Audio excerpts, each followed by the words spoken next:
Baik, selamat malam. Om Swastiastu. Pada kesempatan kali ini kami akan mempresentasikan hasil kerja kelompok kami, yaitu mengenai tentang serangan dictionary attack, password cracking, dan antisipasinya.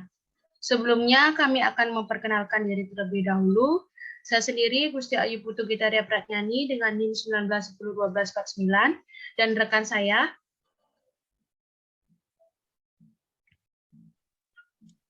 Perkenalkan, nama saya Nigede Made Angun Putri Rahayu, NIM 19101257. Dan rekan saya Anak Agung Bagus Prawira Prabowo Sista dengan NIM 19101269. Dengan rekan saya. Saya Said Abdul Rahman Hakim, biasa dipanggil Hakim, dengan NIM 19101245. Dan saya Anak Agung Adi Sastrawan, NIM 19101275. Baik, langsung saja ke pembahasan yang pertama, yaitu pengertian dictionary attack. Dictionary attack adalah sebuah teknik untuk melawan cyber atau melawan mekanisme autentikasi dengan cara menentukan kunci deskripsi dengan mencari kemungkinan kombinasi kata yang terdapat di dalam sebuah kamus. Pada dasarnya, dictionary attack adalah pengembangan dari brute force attack, yaitu mencoba memecahkan kode dengan mencoba satu persatu kemungkinan secara berulang atau exhaustive search.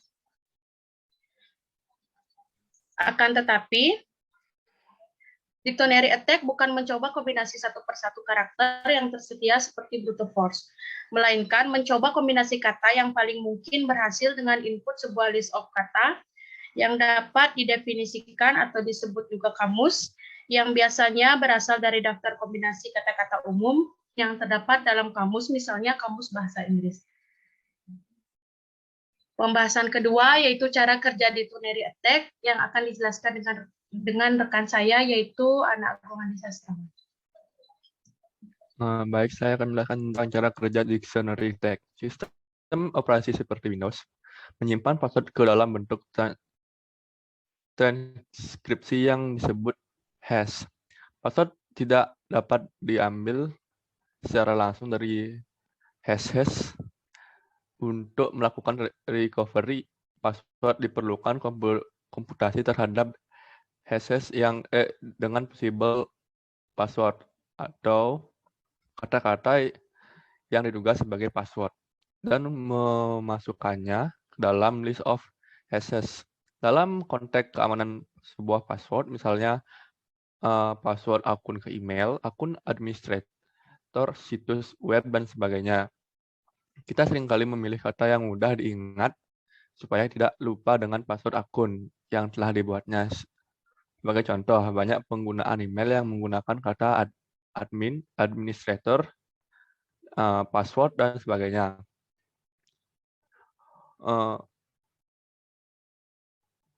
Hacker mengumpulkan kata-kata yang sering digunakan sebagai password ini ke dalam sebuah file yang dinamakan sebagai dictionary atau kamus, dan file ini bisa didapatkan dengan mudah di internet seperti di situs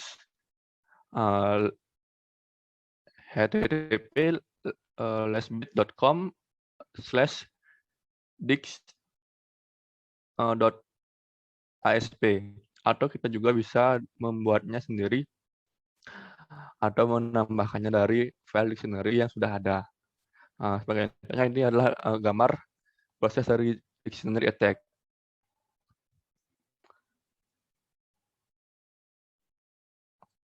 Oke, selanjutnya akan dijelaskan oleh teman saya tentang contoh penerapan dictionary attack.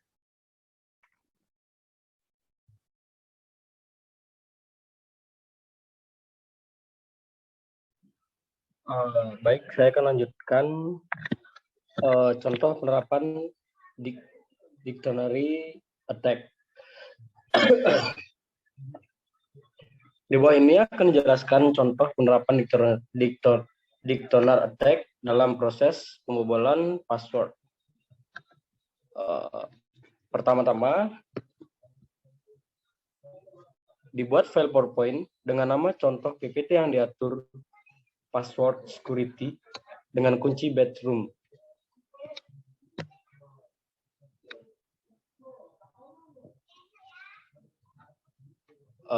Yang kedua,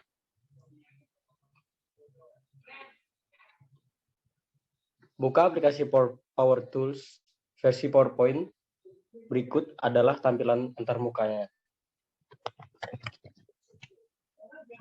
Yang ketiga, pengguna dapat menginput file teks yang akan dijadikan kamus untuk dictionary attack. Pada program demo, disediakan juga file teks kamus yang berisi kata-kata yang ada dalam kamus bahasa Inggris dengan nama wordlist.txt. Berikut gambar input file teks yang dijadikan kamus untuk dictionary attack. Dan selanjutnya, berhasil ditemukan dalam waktu 1 menit 22 detik. Kemudian, percobaan ganti security password. Contoh, dengan kata kunci kamar mandi. Ternyata, hasilnya dictionary attack yang dilakukan password tool gagal menemukan solusi password. Dari percobaan di atas, dapat disimpulkan bahwa dictionary attack dapat digunakan untuk memecahkan password jika diketahui bahasa yang digunakan dan tersedia file kamus yang bersesuaian, serta dalam percobaan ini hanya efektif jika password hanya terdiri dari satu kata dalam bahasa Inggris, contohnya bedroom. Berikut ini adalah potongan gambar mengenai isi kamus yang digunakan, yaitu wordlist.txt.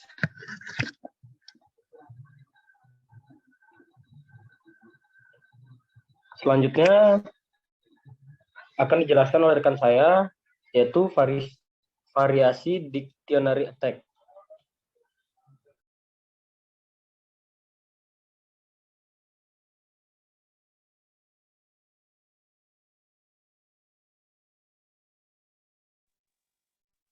Variasi dictionary attack.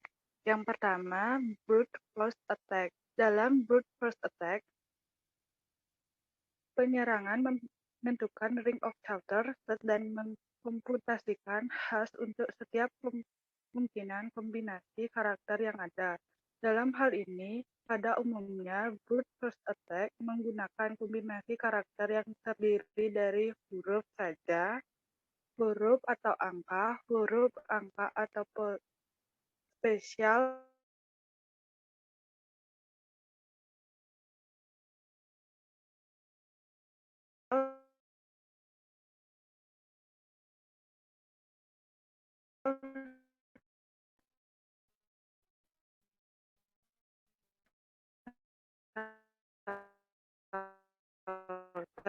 kelebihan jaminan dan kelemahannya, apa yang berpengaruh secara banyaknya percobaan yang dilakukan. Yang kedua, dictionary attack. Dalam dictionary attack, hash dikomputasikan secara berangsur-angsur dengan setiap kata tunggal atau modifikasi kata dari sebuah kamus dan dicocokkan dengan password hash dari setiap pengguna tertentu. Keuntungan dari metode dictionary attack adalah waktu yang dibutuhkan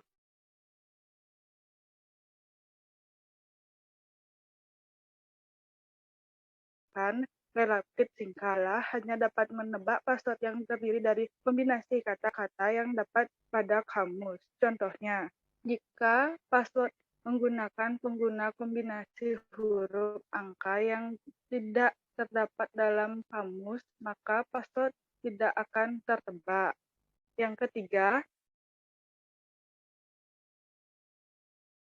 hybrid dictionary attack. Secara umum, hybrid dictionary attack serupa dengan dictionary attack biasa, yaitu menggunakan kamus list of kata sebagai senjata untuk menebak password. Keuntungan dari hybrid dictionary attack adalah teknik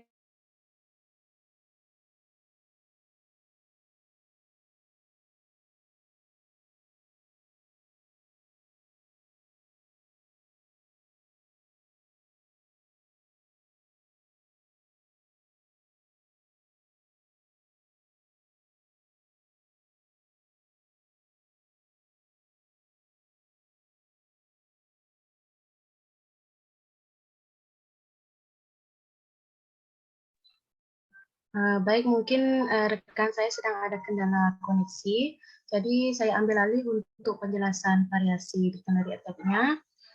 Saya ulang dari nomor 3, yaitu hybrid dictionary attack. Secara umum, hybrid dictionary attack berupa serupa dengan dictionary attack biasa, yaitu menggunakan kamus list of kata sebagai senjata untuk menebak password.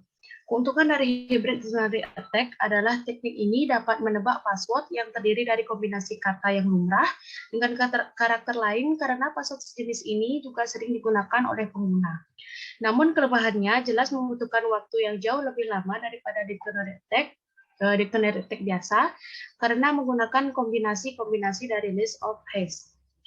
Yang nomor 4, pre-compute dictionary attack.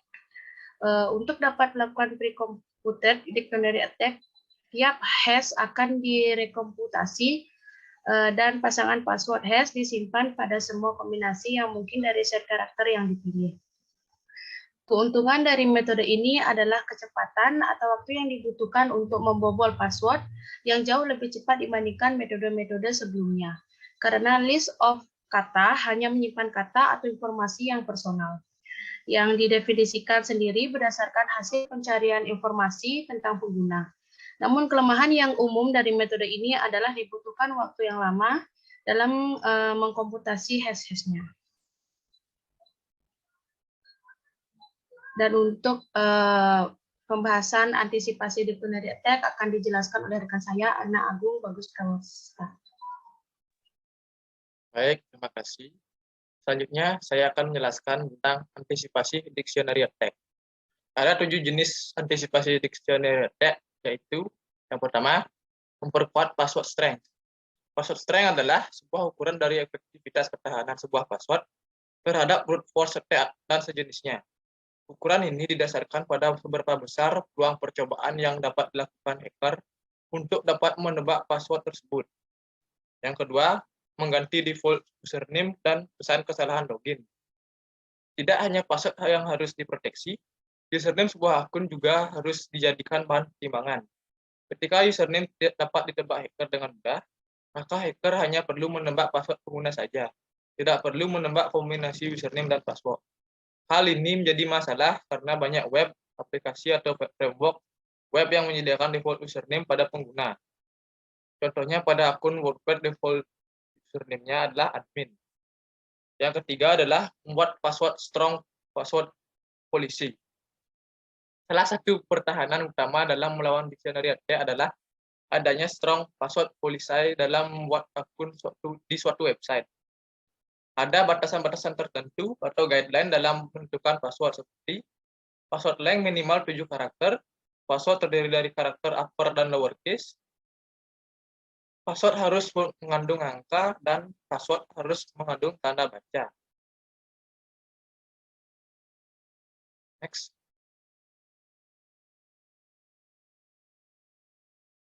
Yang keempat adalah strategi automatic disable account. Strategi lain yang dapat diproteksi password dari dictionary attack adalah adanya fitur disable account.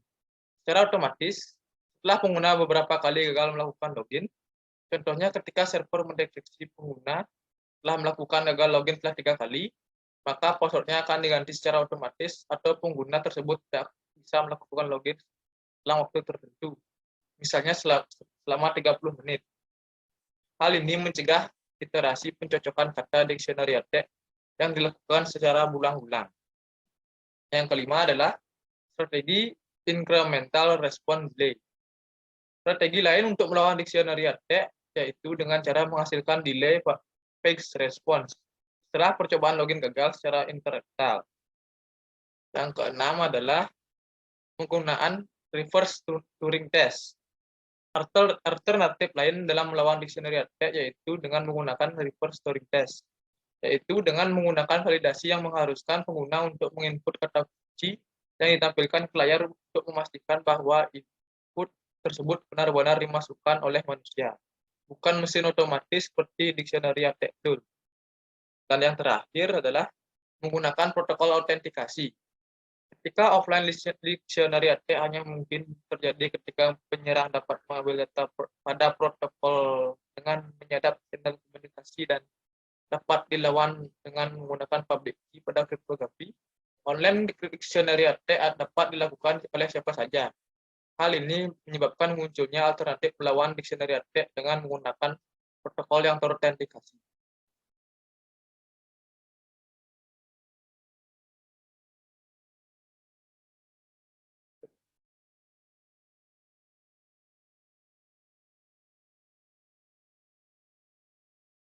Sekian dari saya, terima kasih.